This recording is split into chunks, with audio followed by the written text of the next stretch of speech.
What's going on, guys? Today I have a very special video for you. As you guys know, the stock market right now is insane, and it makes it very difficult to know what to buy, when to buy, and really be comfortable getting into the stock market, especially if you're a new investor. So in this video, we're going to go over kind of something special to me, something that I use within my own portfolio, and that is index funds. And I believe everyone should use index funds to at least some degree, whether it's a certain weight, or their entire portfolio, depending on how involved in the portfolio they want to be. So we're going to go over some of my favorite index funds for the stock market, kind of what their benefits are, what the performance has been, what they actually hold in their portfolio. We're going to just take a look at a few that I really enjoy and that I have in my portfolio. So if you like the video, make sure you drop a like down below, and if you want to see more videos like this one, make sure you hit that sub button. We're going to start with my smallest position. So all these index funds that I show you here today, I do own at least some portion of them. This SPY, I only own maybe like 10 shares of, but overall I like SPY. I use it more often for trading options and other things like that because it is a lot more liquid. It is the most liquid stock in the stock market, and it just tracks the performance of the S&P 500. So it's the Spider S&P 500 ETF trust. So basically just an index fund of a lot of different companies that make up the S&P 500 weighted based off their market caps. So you can see right here it has a market cap of 371.28 billion, and like I mentioned, it's the most liquid stock on the stock market. So a lot of people use it for trading and different tools like that, trading options and actually trading the stock itself. So very good kind of fund. Has obviously a very good track record. You can kind of see from back to 1993 when it was at $43.94 all the way till now when it's at $411 after the recent dip that we've had over the last kind of few months, I guess, really. So we're going from my smallest holding to my largest holding, and I think this is my largest holding actually overall, and that is VOO. So VOO is another S&P 500 ETF, and VOO, if you didn't kind of catch on to it, and it took me actually a while to realize this, but V is the Roman numeral for 5, and then OO is just 00. So it's 500 basically, which is very cool. Again, it took me a long time to actually realize that and figure that out. But so it tracks the S&P 500 as well.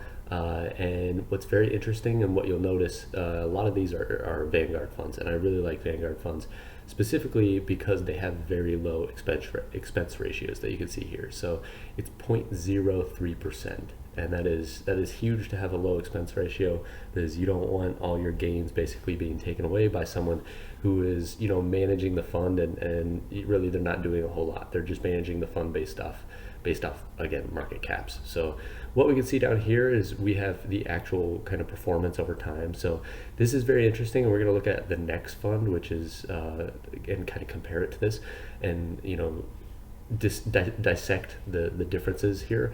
But since inception, which it was this fund was started in September 7th of 2010, basically it's returned 15.33%. So, and that's basically right in line with the benchmark S&P 500 index, which is 15.37, so a little bit higher.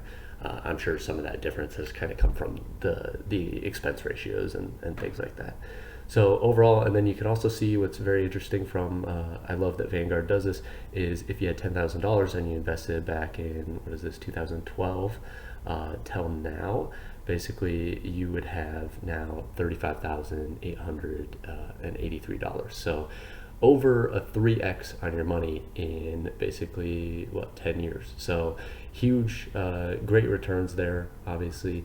And overall, this has had a very solid performance. Let's jump over here real quick and take a look at some of the holdings. I believe are they shown on this page? No, they're on the portfolio page. So if we jump into here, we can see basically the splits by sector. So energy, financials, so obviously information and technology. So tech sector obviously is huge right now. So there's a lot of weight in that. I'm sure a lot of that, coming, and if we look at the top 10 holders, you can kind of see where that comes from. So you have Apple, Microsoft, Alphabet, Amazon, Tesla, Nvidia, Berkshire Hathaway, Meta Platforms, United Health Group, and then Johnson and Johnson. So, and these top 10 holdings actually make up 30% of basically the index fund. So when you buy a share of VOO for, I think it's around $300, $400, somewhere in there, basically, right, your money is getting split between 500 different companies, but the majority of it is ending up in these top 10, or sorry, 30% of your purchase price is ending up in these top 10 companies, which are companies everyone, knows and utilizes. So overall, really like this fund. Like I said, it's my largest holding, I think, overall out of all the stocks that I have. So really good, returns over time, and you don't have to worry about it. You just kind of sit back and let it do its thing. So now let's jump over to another large holding that I have, and that is VTI. And honestly, I mainly use this one, so I'm kind of saving for potentially to buy a home or investment property. And I'm using this one kind of as a different stock that I put my money into that I know I'm going to get solid returns on, and I don't have to worry about, a whole lot of volatility. Overall, I'm just investing a little bit every month, and it's working out all right. I think I recently started this, so I think overall I'm only down, like maybe in the last 6 months I started doing this, investing into VTI, and I think I'm down maybe like 6%. So obviously that's a lot better than being down 60% like some of the more speculative tech stocks that you can kind of see out there right now. This one has the same expense ratio of 0.03%, and overall, like I said, we would talk about. So this one was actually, the inception was in 2001, so May of 2001, and it only has an 8.63% return year over year. So that's interesting, and comparatively, right, it's half of what we see from the S&P 500. And why is that, right? Well, if you look at SPY, right, we know back in 2001, around here is when that fund was first started, and the stock market traded sideways for 10 years, around 10 plus years, and then since then it's been a bull market. So the other fund was started in 2010, and it's only existed in a bull market. So it only has, positive, years. Well, VTI was, started before that and has years where, it went down, where the market basically traded sideways, everything kind of in between. So it's a lot more telling of, an expectation of long-term returns for some of these funds. So still not bad performance. 8.6% is still overall a positive. So let's jump over and actually look at some of the stocks in here. This one's going to be very, very similar to the last one. Right, you have Apple is actually the exact same. So you have the exact same holdings. The only difference is they make up a smaller percentage. So they're only 25.6% instead of 30%, if you remember, with VOO. And that's just because this is the total stock market. So they're trying to encompass more companies. I think there's like 2,000 or 3,000 companies that are all encompassed in this one stock. So overall, they had to fit those in. And obviously with that, you lower your stake in these larger companies.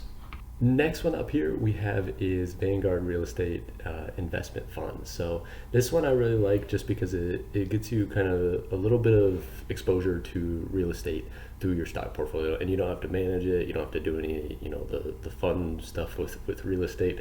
You can just kind of sit back, own this fund, get some dividend yield, and basically, it owns some real estate theoretically through this fund basically.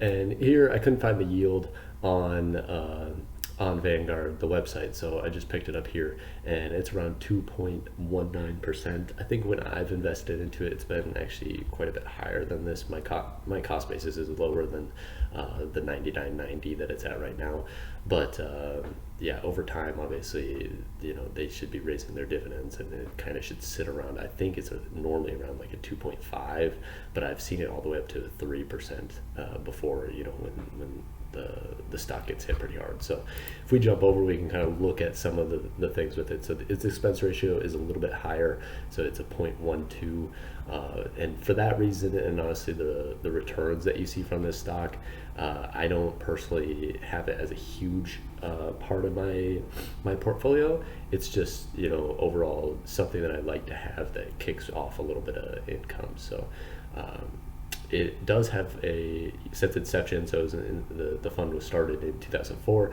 and since then it's returned a 9.26%, and you can see over the last 10 years, if you put 10K in, you'd have around 23K now. So overall, a pretty good fund. You can see its allocations here, and then the top 10 companies here. Those top 10 companies actually make up a lot of the fund, so they make up 44.7%.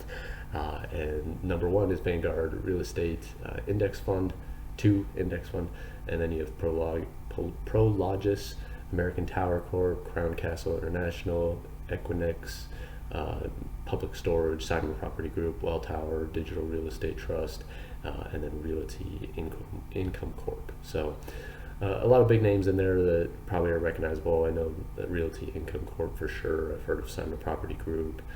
American Tower Group is another big one. They run all the towers for basically phone services, anything like that.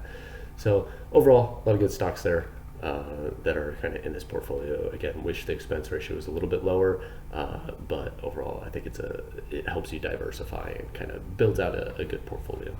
Finally, the last one we have up here is VIG. So that is Vanguard Dividend Appreciation ETF.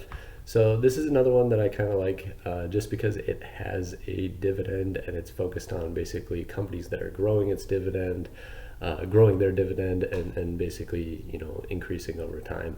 So a lot of dividend aristocrats in this fund that are basically just working on growing their cash flow and redistributing that to investors. The expense ratio on this a little bit higher than the first couple, but better than the real estate ETF. So it's sitting at 0.06%, and overall that's still relatively good. And then it has had a pretty decent run, so it's at a 9.87% return year over year since its inception in 2006. And if we look at it, if you invested $10,000 in 2012, now you would actually be sitting at $32,000. So overall, relatively positive here. And if we scroll down, we can actually look at some of these companies that it holds and that it's holding. So this only makes up 28.8%, which is another positive. So it's a very diverse basket of stocks. And you have Microsoft, United Health Group, Johnson & Johnson, JP Morgan Chase, Procter & Gamble, Visa, Home Depot, MasterCard, Broadband, Costco. So a lot of big dividend names kind of in here, and a couple, who have continued to grow their dividends. You have Home Depot being a big one who's continued to grow their dividend. MasterCard and Visa look to be dividend growers well into the future. Johnson & Johnson is currently, has a great dividend. And then Microsoft is another one that, I see as a big dividend grower into the future as well. So a lot of good companies here, a lot of positive things. So I hope you enjoyed the video. There's a lot of benefits to investing in index funds. I mean, you can be very, very diversified, and when the market goes through a troubling period like this, it's always good to have those companies to kind of fall back on, because they don't experience as much volatility as some individual companies. You could have an individual company report poor earnings and the whole stock go down 10, 20, 15%, whatever.